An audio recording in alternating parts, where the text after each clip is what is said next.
伫个宜园科技村的门盒国际冲塔台南嘉宾社，上午特别捐赠30多万的生活补助奖学金，予台南市东区、北区甲中西区21间国小的低收入户学童，由各校校长甲代表接收。很多的弱势团体以及我们在低收入户方面的这些血统，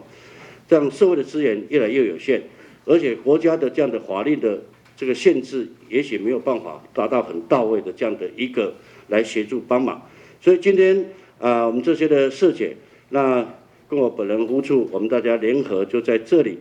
提供了东区、北区以及中西区，总共有20所国中小学校，这些需要我们来去协助他、帮忙他的这个低收入户的血统，每人用现金就是1000块生活来补助奖学金，希望他们能够善用这些资源，能够激励他们努力向学，而且在以后能够再回馈社会。快过年，那圣诞节也即将到，我想我们社姐们的一点心意要表达。对这些弱势的优秀的清寒同学们做一个鼓励1000块虽然没有很多，但是呢，对于他们的精神上的加油打气是非常有很大的帮助那也希望这些获得奖励的同学们都能够引以为傲为荣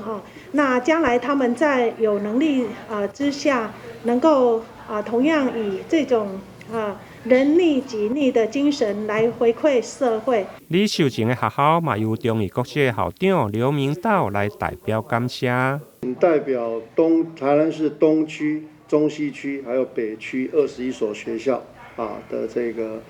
接受这个清寒奖助学金的这个小朋友啦，先感谢这个国际从他台南嘉明社的这个协助在这个岁末年终的时候给予弱势学童的这个红包。那么我想每位校长回去也都会把这一份的心意转达，同时也期待接受这个帮忙的这些小朋友们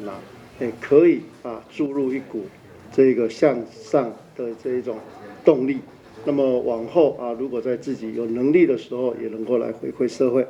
那么在这边再一次的感谢国际从他台南嘉明社的这个协助。国际从他台南嘉明社自民国86年成立，透过社友热心的捐款，每年帮助清寒的学生。今年因为疫情的关系，公益募款更加困难。这届透过振兴妇幼病院甲利康生医公司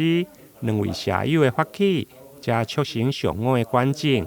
会中主办单位嘛希望借此抛砖引玉，吸引更多爱心社团来共同响应，帮助经济弱势。台南新闻林根采访报道。